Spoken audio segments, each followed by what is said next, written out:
I get asked many times, usually after someone knows their gifts and starts using them, how do I get better? How do I protect myself? What do I need to do to protect myself? And this was absolutely of utmost importance when I was learning from my grandmother. And she would stress this, and I am my grandmother's granddaughter, so I stress this. It's easy to have a gift, believe it or not. Okay, let me rephrase that. It's easy to know when you are using your gift because things that don't normally happen start to happen. So I recommend to my students, yes, this is a free quickie lesson for you all. Excuse me while I drink my water. And yes, I know you can't see me. You don't need to see me. You need to pay attention and focus and take notes.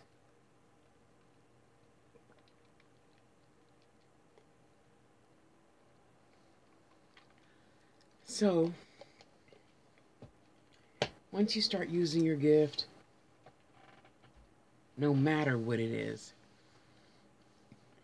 of absolute utmost importance.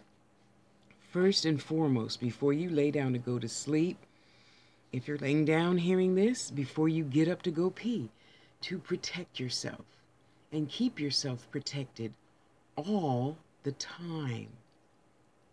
Not just when you think you should. So I'm going outside my home. Let me protect myself. No. Billions of companies make money off of having insurance for a reason. So this is your spiritual insurance. Okay? So, okay, we're just going to sit back, relax. Get your glass of water there. You know, have your pencil and paper there. Have your crystals. You know, light your little candle. Wait, let me light mine. And we're going to just start from one thing that you absolutely trust to.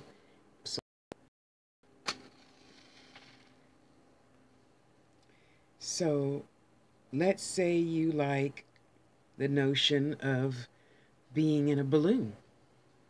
You can use a balloon. You can use an envelope. You in your head. All of this is in your head. You're not literally getting in a balloon. A clear glass vault. You could put yourself in what? One of those deep sea diving, old-fashioned uniforms, you know.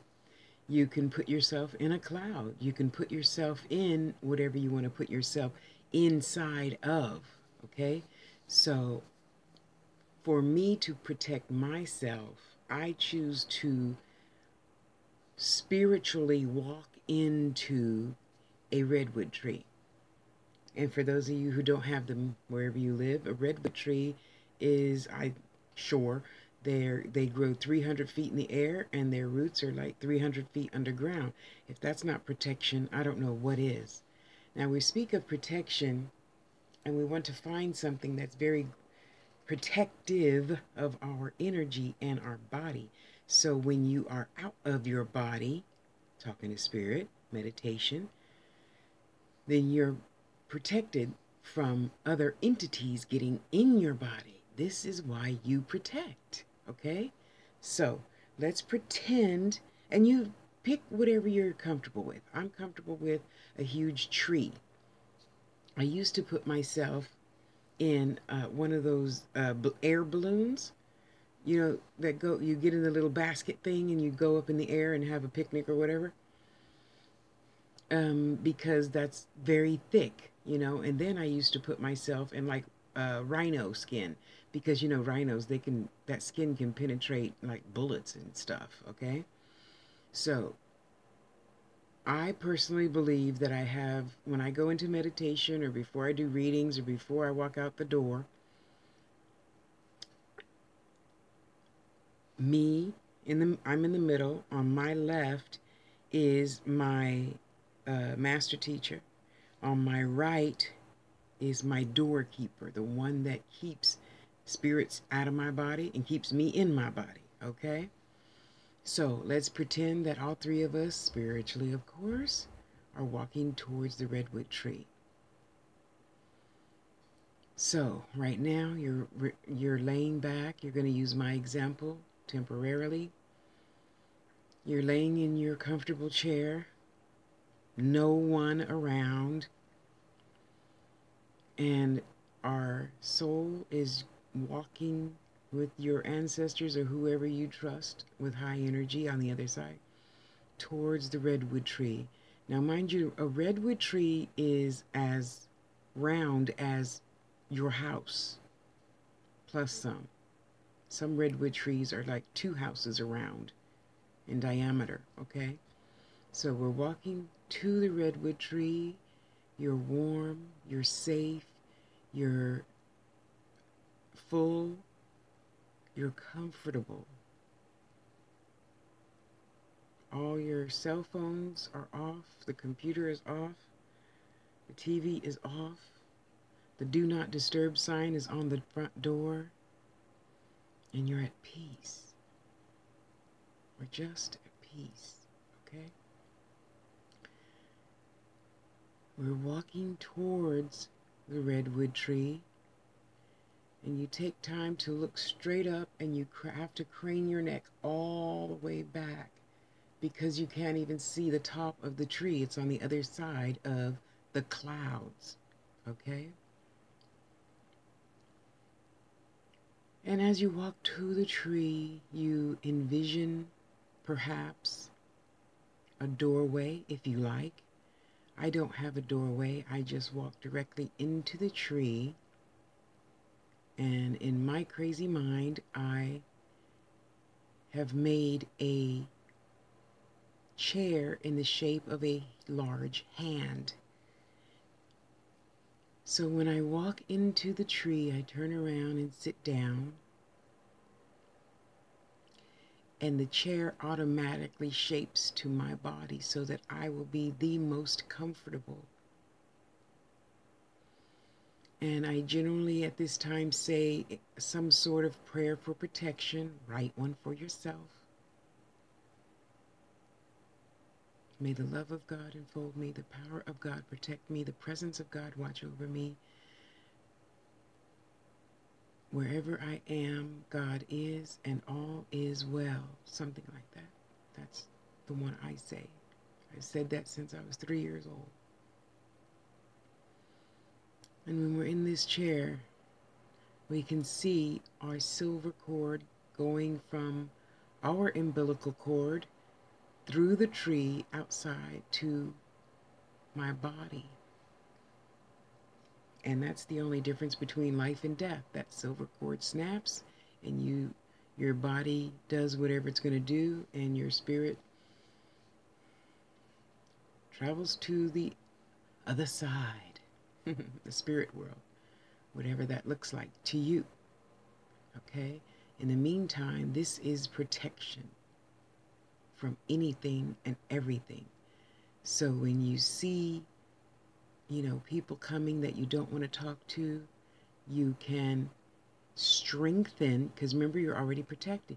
You can strengthen your energy by thinking a positive thought, or thinking of a wonderful love song, or thinking of your child's or a child's, beautiful smiling face, kitten playing or puppy dog playing. These types of things raise your energy. Okay, so think of something positive, make that protection double, and the person that you don't want to talk to will walk right by. Okay? Now you're saying, Tasha, what is the grounding aspect of it all? Okay, so we're inside the tree, right? No fear, no second thoughts, no nothing. Just you and whatever your protection is, right now, a tree. So you're going to trust the fact that when you look down and see nothing but tree roots, that you're not going to fall, nothing's going to happen to you, you know? So when you look down and all you can see is billions and billions and billions of huge, massively huge roots going deep into the earth. I mean, 300 feet into the earth. Okay, 200 feet into the earth. That's pretty strong, right? That's what we want. We want something that will not allow us to move. So we protect daily, every second of the day. And it's just after you do it a few times, like 7 days in a row, you find one that you like and you change it. And you do another one for 7 days and you change it. You do ones for 7 days and you change it to find out what type of something you feel best with using it for protection. If it's a bubble, if it's a, metal vault, if it's a glass vault, if it's a, rhino, if it's an elephant, whatever you choose to protect yourself with. Try that every day for 7 days, and then try something else, and then try something else. Okay, so now I'm looking down in my tree, and all I see is huge roots that are bigger than me. I'm pretty big. Roots that are bigger than me, that go deep, deep, deep into the earth, so that you cannot be moved.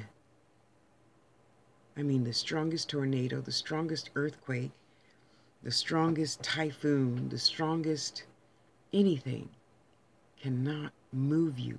This is what you seek, to not be moved by any emotion, by any negative thought, by even being hungry, by having to go to the bathroom, anything. Anything that you normally would consider harm to you cannot hurt you as long as you are grounded in divine energy. Okay? So, another easy grounding, you still have to protect first. So let's pretend you're in your bubble. Pick a color, doesn't matter. Doesn't matter right now. Later it's going to matter to you because color means something as well, okay? So, you're in your bubble and you say, okay, Tasha, I'm protected. Now what? Well, you're inside your bubble. You're still in a human form and you still need to ground.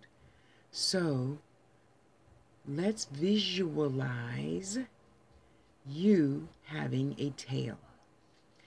And in the process of having this tail, it grows longer and longer and longer and longer.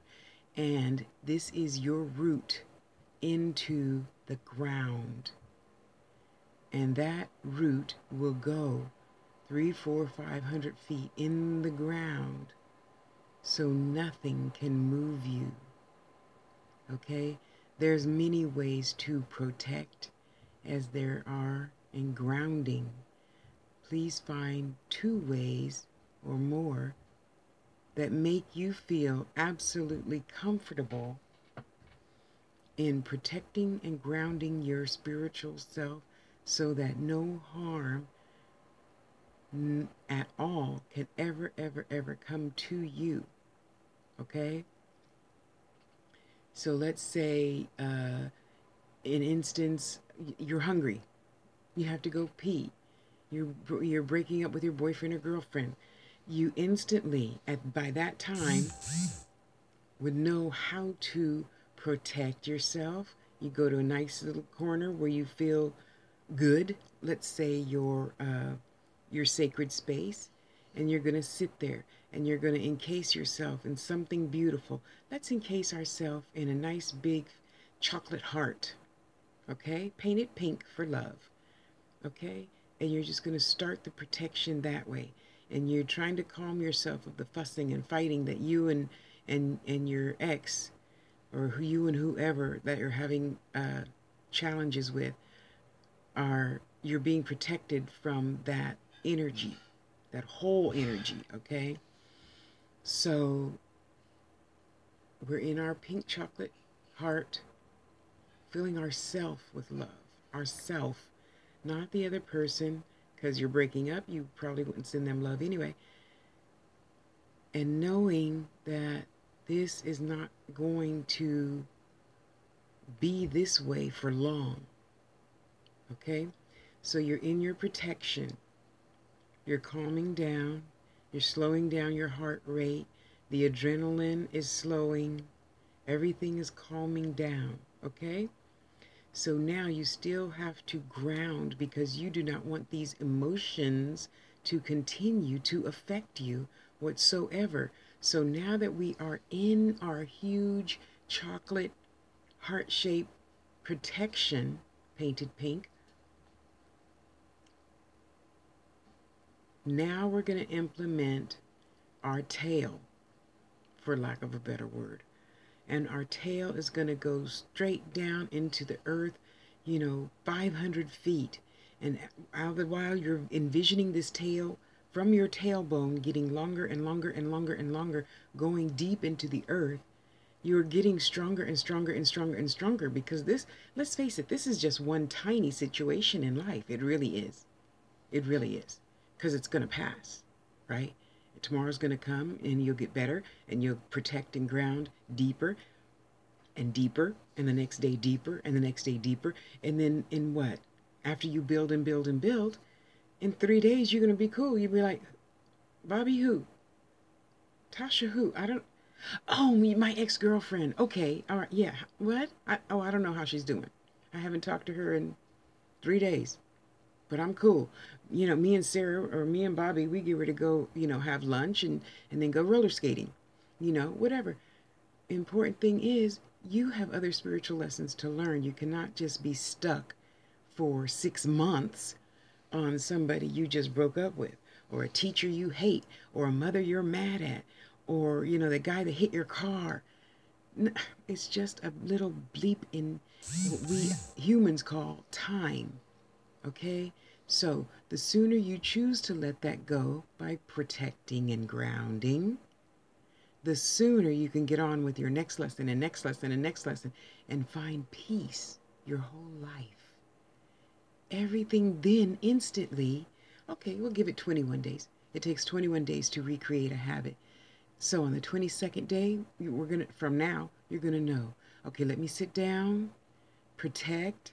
I think this time we're going to use da-da-da-da, whatever makes you feel comfortable, and putting your body and soul into so you can calm down. And I'm just going to sit here and I'm going to wish, love on this situation. That's all I'm going to do. Wish love on this situation. Okay. So now, in whatever protection you're in, you're either going to use your tail, or your protection is going to grow a tail deep into the ground and protect you from being moved emotionally, spiritually, physically. Okay? See, so are you getting it? We protect to shrug off some of that nasty feeling, and then we ground to get rid of it, because we cannot be moved. Okay? So when your boss is pissed and he's blaming you for doing XYZ, or he stole your idea, or whatever the situation is, you're always protected, but we're going to instantly boost that protection, and we're going to go to the bathroom and sit on the toilet and ground ourselves and tell your ancestors, the cherubs, the saints, the Orisha, whatever, please, help me remove this situation. Let me learn the lesson without pain, so then we can get through this process as quickly as possible and get all that negative energy off of your shoulders, so you can think clearly, so you can breathe, so you can eat, so you can go get some sun. We have to continue to survive as pain-free as possible with as little time as it takes to get through it, and realize Your purpose for being is not to sit and mourn an ex or to complain for 20 years about your boss. So by protecting and staying protected 24/7, especially those of you who use your gifts, and grounding, letting go, and not letting anything move you and get you out of balance, that situation passes by faster. You learn, you see the whole picture, because now by grounding, you can back up and see the whole picture. And you say, okay, that's what I was supposed to learn. Okay, I can let it go now. And then you protect and ground. And then you just go to the bathroom and be still. You protect and ground, and you be still. You just shut up and don't ask any questions. Being still is just letting spirit come and say whatever they want. I don't necessarily consider that a full blown out meditation, just so you know. That's something altogether other. That's a different lesson. But right now, we're just going to go to the bedroom, lay on the bed, become still, peaceful, right? We're going to protect. We're going to protect more and get thicker and thicker, thicker protection. We're going to ground and then be still. Just listen. Just listen. That's it. Okay? So, I hope this helps. And for my students, you have an email lesson. Do your lesson and turn it in, and we can go on to the next step in this process. Okay? I thank you. I love you. God bless you. And I'll see you online. Now, how do I turn this off?